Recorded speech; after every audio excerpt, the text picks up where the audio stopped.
My guest today at Nimataion is Julian Vayne, and together we are spinning a yarn. Julian, you're a chaos magician, psychonaut, researcher, author, great friend. What have I missed? Oh, no, that will cover it, my friend. It's lovely to see you. Thanks for inviting me. Thank you for being here. So we met each other in 2011, I think, and since then we've chatted quite a bit about very interesting stuff, but I never got to ask you, what was your favorite story as a child? So I kind of growing up in the area of Britain that I did, which was just a little bit outside of London, and in a town which was a newly built conurbation. It was a place that didn't seem to have many stories in it, and so I was from a very young age kind of attracted to all the myths and stories associated with the ancient monuments in the British landscape in particular, you know, places like Stonehenge and the Vale of the White Horse and down into, you know, Cornwall with those amazing stone circles and so forth, which I know you love so much. Yeah. And I remember kind of being interested in those stories and kind of getting these little tidbits of magic from them. But I think one of the stories that really stuck with me and certainly very much kind of influenced me and made me think of things in a different way was actually a retelling of the stories of Robin Hood, which was televised so it was a piece of TV, and it was a piece of, there was writing and stuff as well, text as well that was produced for that by a guy called Richard Carpenter. So Richard Carpenter was a writer who wrote a number of very well-known television series from the 1970s and 1980s in Britain. So I think he wrote the Ghosts of Motley Hall and Black Beauty, something about Dick Turpin, the famous highwayman. And when he wrote Robin of Sherwood, which is what the series was called. I loved it. Exactly. So when he wrote Robin of Sherwood, what he did brilliantly was he looked at all these great English or European, but British mythologies, and he said Robin Hood is the only mythology that doesn't have any explicit magic in it. There doesn't seem to be very much magic going on in this story. You know, King Arthur has Merlin and so on. There are these different tales, the tales from the Mabinogion and so on. But he said that Robin of Sherwood seemed to have little of this. So when he wrote the story, he wrote this idea that the hooded man was like an archetypal process that this particular individual stepped into, was initiated into, and that the figure who's central to a lot of the story is the figure of Herne the Hunter, this great kind of canonus hat rack of a mystical entity. And one of the things I really enjoyed about that was this idea that you can go into an existing storyline and you can kind of turn up the magic on it. You can find the little traces of this and you can kind of drop this in. Many years later, I was able to interview Richard Carpenter in his home, which bizarrely turned out to be only a few kilometers from where I grew up as a child. I got to sit in his back garden, and he told me this story about how that's explicitly what he wanted to do.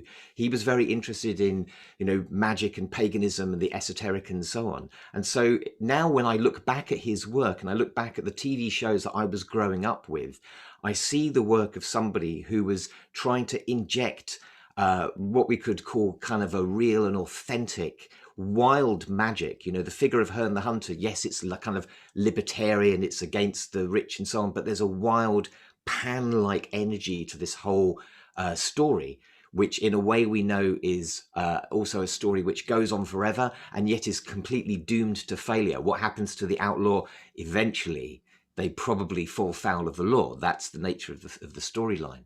So for me, this was a fantastic retelling of a folk myth with the magic just turned up to 11 in this particular narrative. And someone, like I say, who many years later, for an occult magazine that I ran in the 90s called Pagan Voice, I was then able to interview the guy and sit down with him and hear his tales about how he drew the magic into that story. So that's a story I wanted to share with people. Yeah, thank you so much. That's great. I remember seeing the series as a child, and the moment when Herne the Hunter appears, I get goosebumps now. That was so well done. And as it happens, behind me there's a bow on the wall, and it is composed of the bow arms, and the middle piece is a staghorn. So Fantastic. the story continues right here. How did the Robin Hood myth impact on you personally? What did it? Yeah, I think for me it was like this was a time when I was as a young man I was kind of interested in um, Wicca in particular because Wicca was like the most accessible form of magic that I'd encountered. You know, like it was occasionally in the papers and sometimes in these sort of salacious magazines and so on.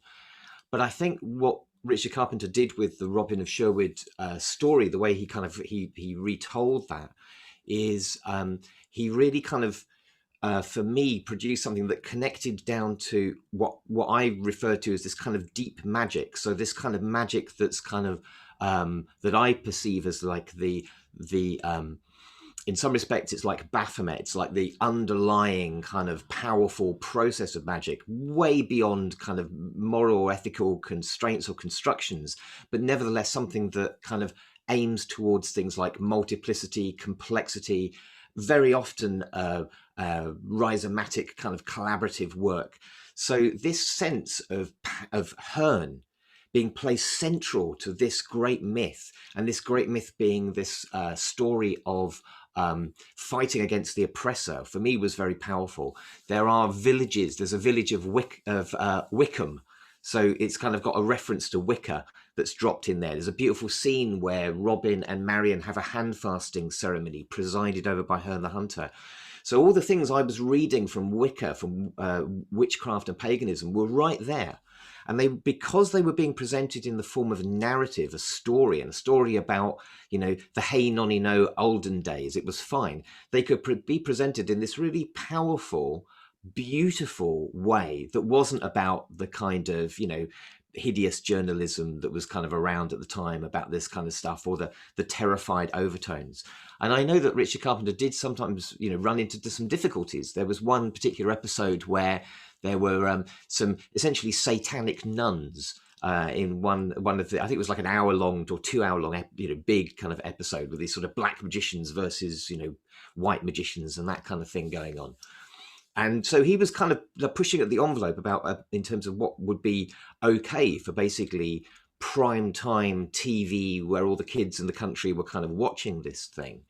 So I, as someone who was interested in magic really young, like when you asked me to talk about stories, the story I nearly told was about one of my most influential books I ever read as a kid, which is a thing called The Great Beast, which is by John Simmons. It's a biography of Aleister Crowley. It just happened to be in the town library. Yeah, and I came across this when I was like 10, and I read this thing, and it was like, whoa, this is like a big story. So I've been interested in magic for, you know, way before the Robin of Sherwood thing came out. So that's like another 4 years later or something. But what I saw in it was I saw this capacity to bring out the magic. And one of the things I'm really interested in, really kind of passionate about, is the idea that for people to like rediscover the magic in the everyday in the world, you know. Like I was doing an online practice with a group of people yesterday, in fact, and we were doing lighting a candle and drinking some water. Everyday activities, you know, no big deal, drinking some water. So what? But as soon as you bring your attention to the fact that this water has come from ancient comets billions of years ago onto the planet, and that 60% of you is water, and that we're all just flowing to the sea, just very slowly with faces on in this moment. Like once you get that, it's like that whole thing about understanding the deep magic, that this water is sacred and magical and special. And so for Richard Carpenter, what he did for me was to kind of really energize that sense in me that like the magic could be placed into these narratives, could be brought out of these narratives, and could be something that was everyday experience in primetime television. You know, loads of young people my age like identifying with these different characters and finding something in that. So that was a powerful magic for me, and that's why the story really resonates. Wonderful. Julian, thank you so much for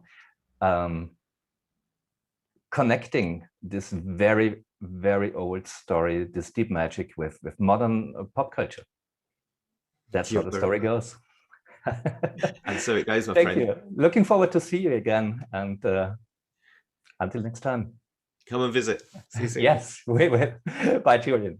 The world is magical.